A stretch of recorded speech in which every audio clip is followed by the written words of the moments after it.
সুপ্রিয় দর্শক আসসালামু আলাইকুম। আশা করি আপনারা সকলেই ভালো আছেন। যে যেখান থেকে আমার ভিডিওটি দেখছেন সকলকে জানাচ্ছি স্বাগতম। আজ আমি তৈরি করেছি, দেখতে পাচ্ছেন, খুবই চমৎকার একটি রেসিপি।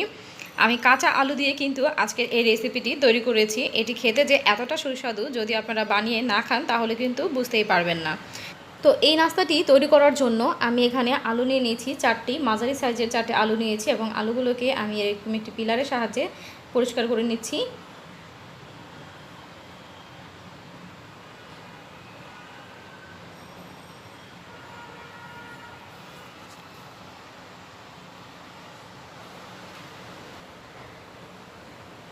তো আমি আলুগুলো ছিলে নিয়েছি, সবগুলো আলু দেখতে পাচ্ছেন। এবার একটি চাকুর সাহায্যে আমি লম্বা লম্বা করে আলুগুলোকে কেটে নিব।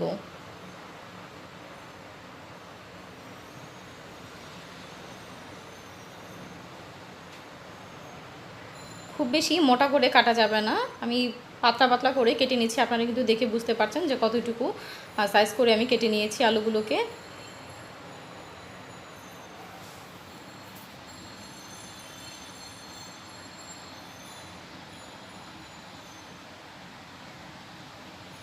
যে আলুটা মাঝখান দিয়ে একটু মোটা হয়ে যাবে সেই আলুটাকে আমি এইভাবে আবার কেটে দিচ্ছি।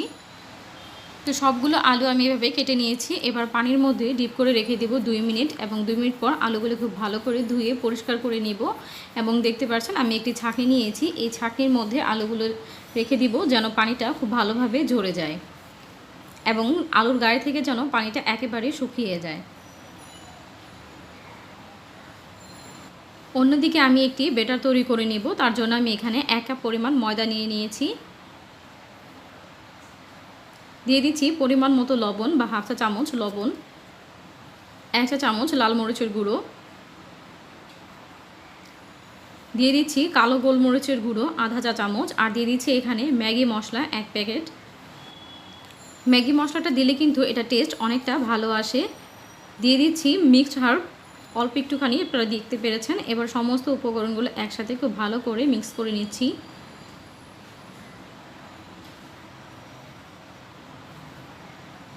এবার অল্প অল্প পানি দিয়ে একটি ডো তৈরি করে নিব। ডোটা কিন্তু একেবারে পাতলা করা যাবে না, একটু ঘন রেখেই কিন্তু ব্যাটারটা তৈরি করে নিতে হবে।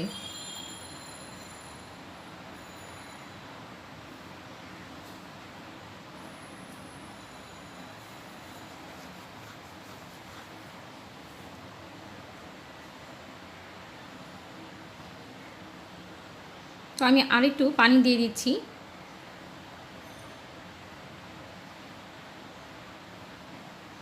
খুব ভালো করে কিন্তু ফেটিয়ে নিতে হবে, কোনো লাম্পস থাকা যাবে না। দেখতে পাচ্ছেন আমি কিন্তু খুব ভালো করে ফেটিয়ে নিচ্ছি।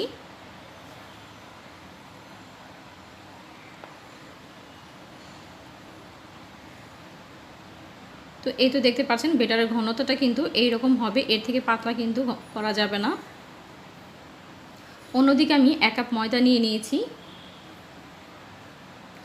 দিয়ে দিচ্ছি কর্নফ্লাওয়ার 3 টেবিল চামচ এবং আমি চামচটা কিন্তু ভর্তি করে উঁচু করে দিয়েছি। এবার ময়দার কর্নফ্লাওয়ারটা একসাথে মিক্স করে নিচ্ছি।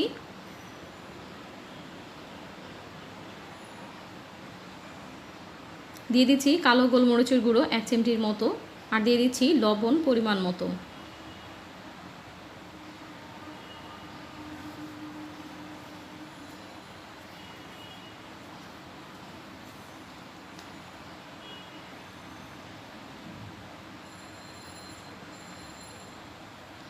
লাল মরিচের গুঁড়ো দিয়ে দিচ্ছি হাফ চা চামচের মতো। এবার সমস্ত উপকরণগুলো একসাথে খুব ভালো করে মিশিয়ে নেব।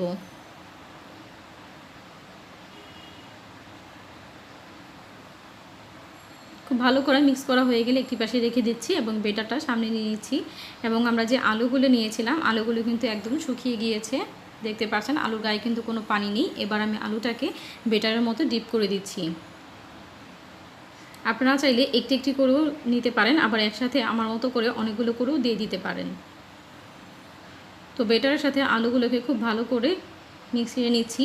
এবার দেখতে পাচ্ছেন ব্যাটারটা যদি পাতলা হতো তাহলে কিন্তু আলুর গায়ে কিন্তু ব্যাটারটা লাগতো না, গড়িয়ে পড়ে যেত। এটা যেহেতু ঘন ব্যাটার তাই কিন্তু আলুর গায়ে লেগে আছে।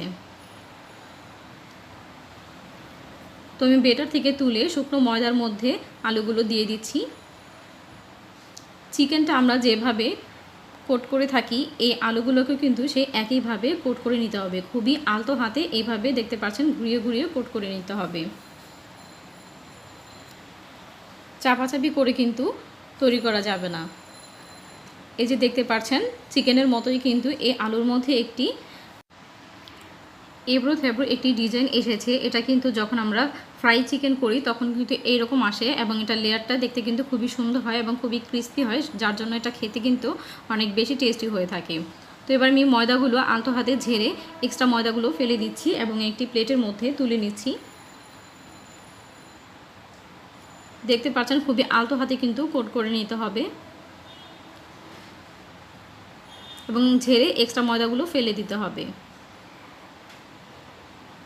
এই যে দেখতে পাচ্ছেন আমি আরও একটি তৈরি করে দেখিয়ে দিচ্ছি। তো আমি সবগুলো আলু এইভাবে কোট করে নিব।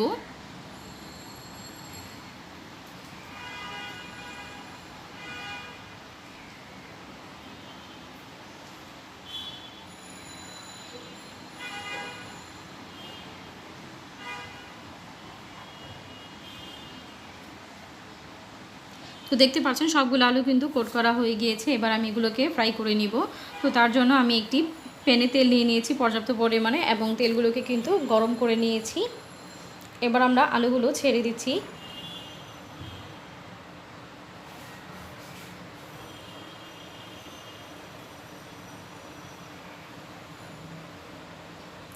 আলুগুলো তেলে দেওয়ার পরে কিন্তু চুলার আঁচটাকে কমিয়ে দিতে হবে, মিডিয়াম আঁচ করে কিন্তু ভেজে নিতে হবে। তা না হলে কিন্তু চুলার আঁচ যদি খুব বেশি বাড়ানো থাকে উপরে ক্রিস্পিনেসটা চলে আসবে এবং ভিতরে আলুটা কিন্তু আমরা কাঁচা দিয়েছি, আলুটা কিন্তু কাঁচা থেকে যাবে। তাই এই পর্যায়ে কিন্তু চুলার আঁচটাকে মিডিয়াম করে দিতে হবে, এতে করে আস্তে আস্তে ভাজা হবে, ভিতরের আলুটাও সেদ্ধ হয়ে যাবে এবং এর ক্রিস্পিনেসটা কিন্তু অনেক সময় পর্যন্ত থাকবে। তো একটা পাশ হয়ে গেলে আমি উল্টে পাল্টে দিচ্ছি।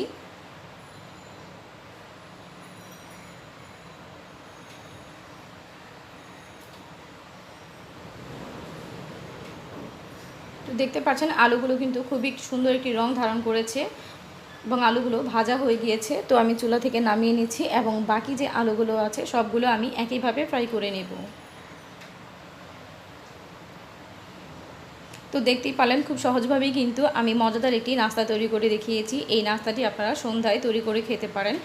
এটি খেতে কিন্তু অনেক বেশি মজার হয়ে থাকে। আপনারা বাসায় অবশ্যই বাচ্চাদেরকে বানিয়ে দিবেন, বাচ্চারা কিন্তু এটা খেতে খুবই পছন্দ করবে। এটা ভীষণ ক্রিস্পি, এর জন্য কিন্তু এটা খেতে অনেক বেশি ভালো লাগে। তো একটি আমি আপনাদেরকে ভেঙে দেখাচ্ছি এটা যে কতটা ক্রিস্পি।